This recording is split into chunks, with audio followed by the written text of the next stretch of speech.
Offensivement, Payet, il a gagné. Il a qualifié l'OM en Ligue des Champions presque à lui tout seul.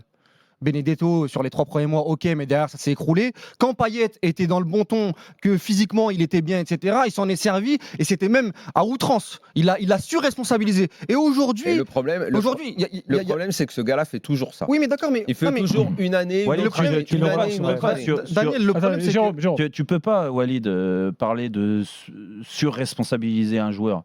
En fait, l'année dernière, offensivement, il a surresponsabilisé. Non, mais un entraîneur, et Roland, il va pas être contre moi de ce côté-là. Quand tu es dans un vestiaire et qu'un entraîneur, il met en place une équipe, il donne les clés du camion offensivement à des joueurs qui sont censés être au-dessus de la mêlée techniquement, dans la vision, qui rassure aussi ses coéquipiers, ce qui est le cas de Payet quand il est bien, ce qui était le cas l'année dernière. Donc à l'arrivée, il prend ses responsabilités. Payet, l'année dernière, tu l'as dit, il a poussé l'équipe à. Mais c'est vrai qu'il est incroyable. Walid a raison. Il est top 5 Ligue 1 l'année dernière. Donc tu peux. Ça, c'est pas la faute à Villas-Boas. Mais le mec, il revient après à l'intersaison. Il revient, il est gras comme un loup. Mais non, stop. Mais le problème, c'est un cas individuel. C'est Daniel a raison. C'est le mec. C'est un cas important. Il est important dans le vestiaire. Mais donc la gestion de Villas-Boas, on en revient toujours là. L'année dernière, magnifique avec certains joueurs, dont avec Payet. Et pour moi, il n'a pas fait d'erreur à le mettre en le leader. Non, je parle dans le jeu. Moi, je te parle dans le jeu. Mais collectivement, il se passait très très peu de choses, à part un gros pressing. Et c'était Payet qui avait les clés. C'est normal parce que c'est le seul joueur qui donne ça. Quel autre milieu de terrain? Moi, je mets en avant quel autre milieu de terrain comme Payet ou milieu de terrain offensif l'année dernière et même cette année peut te faire des différences. On l'a vu en Ligue des Champions, les mecs sont pas au niveau. Mais quand tu fais jouer, là je parle de Ligue 1, quand tu fais jouer pendant un an le même milieu de terrain, Camara, Rongier, Sanson, alors que les mecs régressent et que t'as un Pape Gay qui est intéressant, t'as un Cuisance que tu dois intégrer, Cuisance qui nous a montré de belles choses au Bayern. C'est pas possible que tu le vois aujourd'hui, même une passe à 3 mètres ou faire une course, il peut pas le faire. Moi je trouve sincèrement qu'on est très très gentil avec Villas-Boas. Alors il y a des explications bien entendu, mais un coup c'est Payet, un coup c'est Thauvin. Moi j'aimerais qu'on ressente surtout le débat sur lui et sur ce qu'il propose. Walid, personne n'est gentil avec Villas-Boas.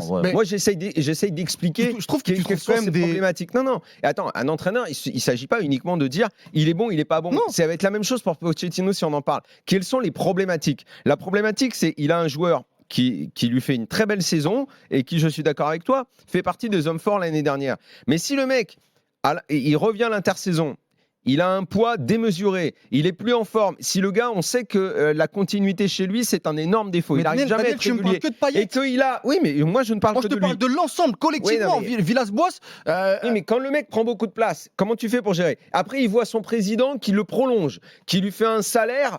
Toi, il y a tout le côté gestion du joueur derrière.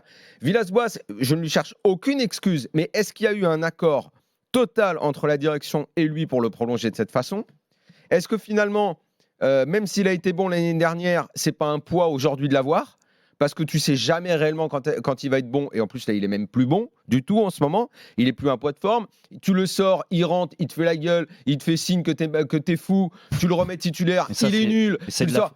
Mais parce que Payet, à un moment, la problématique, il a un effectif et une vedette, et sans lui trouver d'excuses, c'est compliqué de le gérer.